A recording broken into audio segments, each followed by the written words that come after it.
Assalamualaikum warahmatullahi wabarakatuh. Alhamdulillah. Nahmaduhu wa nasta'inuhu wa nastaghfiruh. Wa na'udzu billahi min shururi anfusina wa min sayyiati a'malina. Yahdihillahu fala mudilla lahu wa la yudhlil fala hadiya lahu. Asyhadu an la ilaha illallah wa asyhadu anna Muhammadan abduhu wa rasuluh la nabiyya ba'da amma ba'd. Syukur kita ucapkan kepada Allah Subhanahu wa taala yang telah melimpahkan rahmat dan karunia-Nya kepada kita semua sehingga kita dalam keadaan sehat.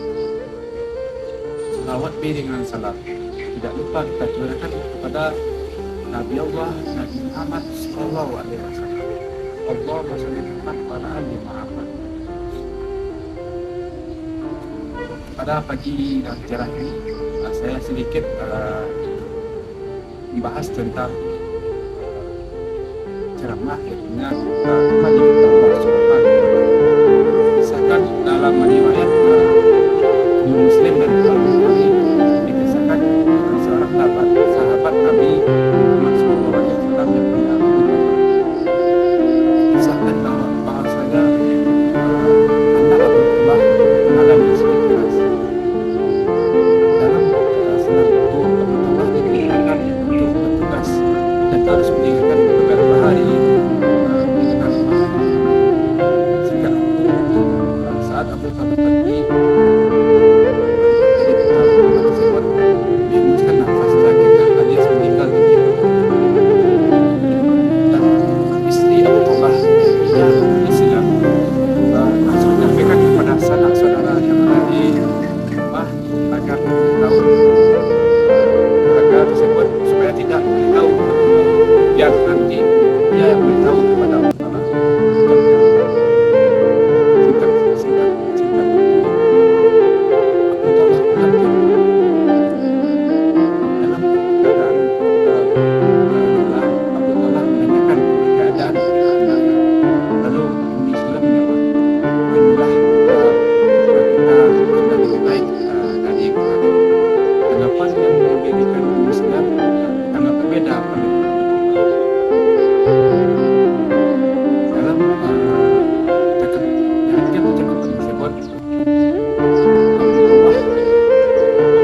Umi Sulaim menanyakan kepada dalam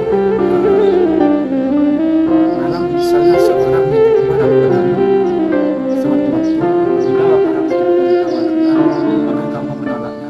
Dia kemudian menyusul. Lalu Abu Talha menjawab, tidak istri, karena barang tersebut bukan milikku. Lalu Umi Sulaim menjawab, saya dititipkan oleh Allah Subhanahu wa taala telah pulang kepada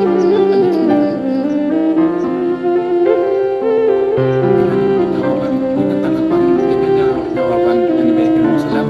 Allah ikhlas menerima. Sehingga bisa di akhir percakapan tersebut tidak ada hubungan ataupun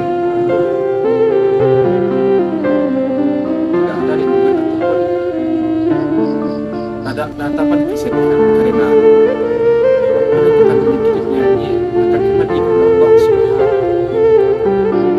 Hadirin yang berbahagia, mengapa istri tersebut nampak begitu tenang dikala musibah dan kegagalan dan meninggalnya buah hatinya. Jika tabah mereka memiliki yakinan semuanya adalah milik Allah Subhanahu wa taala. Apapun yang ada di dunia maupun itu jabatan, harta, perhiasan, mobil, atau nyawa semua akan kembali kepada Allah Subhanahu wa taala. Hadirin yang berbahagia, Allah telah menetapkan kepada kita nyawa, waktu, anak dan istri dan barang-barang lainnya bukan tanpa aturan. Maka kewajiban kita di dunia ini hanyalah mematuhi aturan tersebut. Kemudian mempergunakan semua yang diberikan oleh Allah Subhanahu wa taala sesuai dengan yang dianjurkan oleh Allah Subhanahu wa taala. Kita dikurniai Fista Sabta, maka mata, kendaraan, tangan, kaki, dan banyak kelebihannya. Maka tugas kita yakni harus mempergunakan sesuai aturan Allah Subhanahu wa taala. Dalam diriwayatkan oleh riwayat hadis Imam Tirmizi yang artinya kaki seorang hamba tidak akan bergeser pada hari kiamat sampai ia ditanyai tentang umurnya, dalam hal yang ia habiskan, tentang tubuhnya, dalam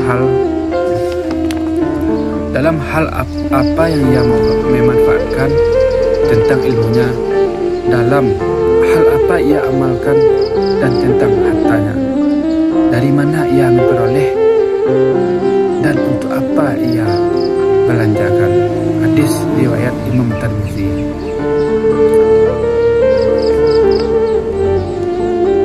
Dan sudah dijelaskan dalam surat Al-Baqarah yang artinya, ya Allah, sungguh akan kami berikan cobaan kepada kalian dengan sedikit ketakutan, kelaparan dan kekurangan harta, dan berikanlah berita gembira kepada orang-orang yang sabar, orang-orang yang apabila dia ditimpa musibah mereka mengucapkan inna lillahi wa inna ilaihi raji'un. Mereka itulah yang mendapat keberkatan yang sempurna dan rahmat dari Tuhannya. Surat Al-Baqarah ayat 155 sampai 157.